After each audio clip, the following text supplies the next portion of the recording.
Hey guys, it's Sam. Welcome back to The Blind Life. So the following video is an interview I did with a buddy of mine named Charlie Collins. Just a really cool guy, and I was excited to sit down with him and pick his brain a little bit about diagnosis, growing up visually impaired, all the struggles that come with that, and more importantly, where he's at now. So stay tuned to the end of the video and we'll talk about part 2 of my interview with Charlie Collins.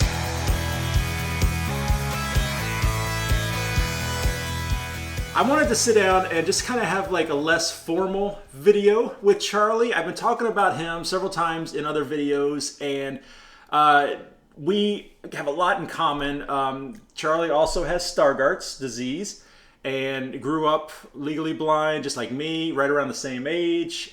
We grew up doing a lot of the same things. So, you know, I've kind of teased that in other videos and wanted to talk about it. So, of course, first of all, thank you very much, Charlie. Thank you. Thank you. It's a pleasure to be here. Yeah. So, we're going to be showing a couple things that Charlie does around his house. Basically reiterating the point that if you want to do it, just find a way to do it. Yes. You know, that's the motto of the channel, and that's one of the reasons, like I said, I wanted Charlie to be on here talking about it, is because he epitomizes that mentality of, so what? I can't see it very well. I'm going to find a way to do it. Right. Right? Yes, absolutely. Yeah. So give a little bit of backstory about, you know, diagnosis, all that, family life, because you're a little interesting, a little different than my family life. Go ahead. Sure. Well, I have 4 sisters and 1 brother, and back in the late 70s, our family, my older brother and sister were really struggling in school, and they were trying glasses and eye doctors in the state of Connecticut. They really couldn't figure out what's going on, but somebody said, why don't you try to go to Mass Eye&Ear? There's a hospital up there, and they have a retina team up there so we went up, and we went in, and after a couple of days of testing, they sat us down, and 4 out of the 6 kids were diagnosed with macular degeneration, Stargardt's, whatever. But we were diagnosed. I was 9 when I got the diagnosis. My sister, my little sister, was 5. Wow. And then, we are all pretty close in age. But we were sat down, and then we went there for a year and a half, once a quarter almost, to see, and they did testing. And of course, I'm thinking by the end of this, I'm getting that magic pill or those pair of glasses to make life it. Yeah. I mean, I don't even know what it is. And back then, my eyes were just starting to get worse. You know, so I didn't even notice it, really. Mm-hmm. You know, that was the beginning of my journey, and then you and I both know what goes on from there. The struggle began for me. Mm-hmm. It wasn't overnight for me. It wasn't like my older brother and sister seemed to accept it, and just deal with it, and did okay with it. I didn't. Yeah, not I so was much. not happy to have it. I had plans. I'm going to be a jet fighter pilot. I'm going to race motorcycles. I'm going to drive cars. I'm going to do everything. And I remember thinking, this might mean this could affect my life, you know? And sure enough, by age 13, I got one of those certificates from my state that said, you are now declared legally blind. I remember thinking, I can't wait to frame that and hang it. I was going to say, is it hanging on the wall somewhere around here? No, it's not hanging on the wall. Yeah. So, and same with you. I mean, you got diagnosed at a young age with your sister, right? Yeah, age 11. She was diagnosed first, and so they knew that they should be looking out for me. I was 11. I was a little bit older, but still. And so, yeah, like you said, that began... I was well into my 20s or late 20s, early 30s before I fully accepted the way it is. Much like you, I was not happy about it growing up. And it stemmed from, I didn't want to be different. I didn't want to be different from all the other kids. I didn't want to sit in the front row. I didn't want to have to use a monocular in class. I didn't want to get the large print. Yeah. I didn't want to have to carry those awful large print books in school. I wish I were going through school right now and I could just have it all on an iPad. That would make it so much easier. But I think you can agree, right? That's the main thing, is you didn't like how it was affecting your life and how others see you and all. Right. Yeah. And I've been now in the industry for many years, and that's still the problem. People are, especially younger generation, they don't want to be viewed as different, and different isn't a bad thing. No, it doesn't Different have to makes be. changes. Different makes impacts in the world we live in. Same as lame. That's what I like to think. And I didn't know that back when I was a kid. For many years I focused on the problem. And the problem was everything outside of me. Was my teachers, was what you wanted me to use this device in front of people? No, then they're going to think I'm a loser or I'm less than, I'm not smart enough, I'm not good enough. And oh my gosh, I couldn't, and I just sat like, and the reason I didn't do well in school wasn't because, it was because I was visually impaired and not smart enough. It had nothing to do that I didn't put any work in. I just couldn't take responsibility back then. And like any problem or struggle we go through in life, all humans go through, you get to a jumping off point. I mean, it's either I'm going to go down to the end and be miserable and take down others with me because I'm so upset every day, or I'm going to take one step at a time, try to accept this, and start working towards something better. And that's what happened to me too, like you. And I was about 23 or 4 when that happened. And boy, my message to people is, you're not a loser. You don't see with your eyes, you see with your brain, right? So there was this little disease in the back of our fovea, and it causes drusen's around, and it continues as we get older. It takes away our center vision. And the smallest part of the eye was controlling my entire body, was controlling my attitude, my mood, the people I hung out with, the things I searched outside of me to feel better about who I was. And that wasn't a sustaining solution either. Yeah. So it took what it took, but I just woke up one day and said, either I'm going to go blot out my intolerable existence and drift off somewhere alone, feeling sorry for myself, or I'm gonna suck it up. I'm gonna see what I can do. And we all have gifts.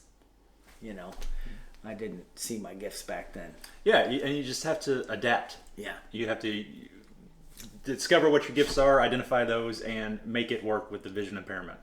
Yeah, and everywhere I go is not set up for my low vision. No, absolutely not. So and I don't expect it. Yeah. I don't expect it. This is a sighted world. This is a very visual world we live in. People live everything outside, and what they see is who they are and what they believe and all that. And I'm very glad I don't live that way. It's not, I used to see the world as I was, and I still do, but, I saw the world as a tough place because I was angry. So our out picturing was the person I had become. So I saw it as a tough place, and it's hard, and nobody cares, and everything's dark, and these darn plugs are, just everything throughout my day added up to where I was mad, angry. And it's like, that shifted because I see the world as I am. I'm a guy that looks for opportunity. What can I do? How can I help? And stop thinking about me and start thinking about how I can make an impact and help others. And my little low vision problems seem to drift away. I go through many days, Sam, many days, forgetting I have low vision. Doesn't even enter my consciousness. Well, and look, that segues right into the conversation we were having earlier today about being prepared and planning ahead, and how that helps with a lot of these issues. Yes. Simple things like you were talking about, just picking out your clothes. Not every day, of course, but if you've got something going on that day, let's go ahead and set our clothes out the night before. And so we don't have to...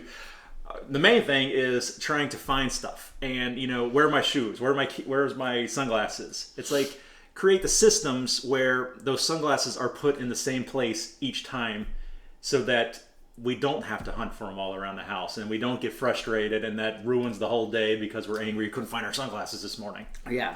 And I can't leave the house without them, so I'm finding something. and I learned lesson, each system and process, things that support me in my environment, you learn it, okay? And I was saying to Sam, I said, if I do something 2 or 3 times and it doesn't work for me and I continue, I'm insane. Because I'm doing the same thing over and over, expecting a different result. So why not change that? Like you said, I travel a lot. Everything is organized. And when I get to my hotel, I put all my clothes away. I set up the bathroom. I put the shampoo on the left, the conditioner here, this stuff. Everything is so. Why? Because I don't want to do it in the morning. Yeah. I don't want to rush. I don't want to get mad. Oh my God, they don't have shampoo here. I set myself up for success because I know my limitations. So I build all that around me, set it all up, and I flow through my day. So then I can focus on my main purpose, which is helping inspire and empowering people to do what inspires and empowers them. Find that place in you, blind, low vision. I remember, Sam, I did a presentation at one of those AER events. I had about 130 people in the room. I did a keynote address, and it was my journey, my struggles, and then moving from problem to solution, from frustration to freedom. And how is that possible? I found over the years, people come up, well, how do you get from here to there? Just a little bit of willingness and a desire to take a step at a time. But I did this talk, and all of a sudden people came up to me afterwards, and I realized, wow, these people are blind and they're sighted. And it dawned on me, like, all people have, I'm not alone. I'm not unique. Yeah. I might have more adversity with an eye thing, but I can work around that and make it so that disappears by setting up my successful, healthy environments. And I realized that, oh my gosh, blind people who have perfect eyesight are blind in certain areas of their life. So when I do presentations, I have a slide in big print, and it says, what is the number one cause of blindness? And I say, popcorn your answers. I'll hear macular degeneration. RP. I'll hear RP, glaucoma. Yeah. Then I'll hear stuff I've never heard. I'm thinking, hey, you just want to be in the club. And then I'll say, those are all really good answers, and they're all wrong. And then I'll hit my clicker. The number one cause of blindness is thinking. That's what blocks you in life. It has nothing it wasn't my macular degeneration, my juvenile macular degeneration, my Stargardts, my 2200, 2300. None of that was the problem. Is what I thought. Yeah, that's what blocked me. And your perception. Yeah. And that's what I went over.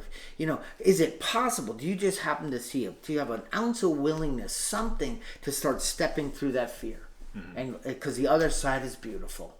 And I've been living in that for years now, and that's our mission. Yeah. Your channel has been amazing, the inspiration, and it's like, I know I can do that. Damn.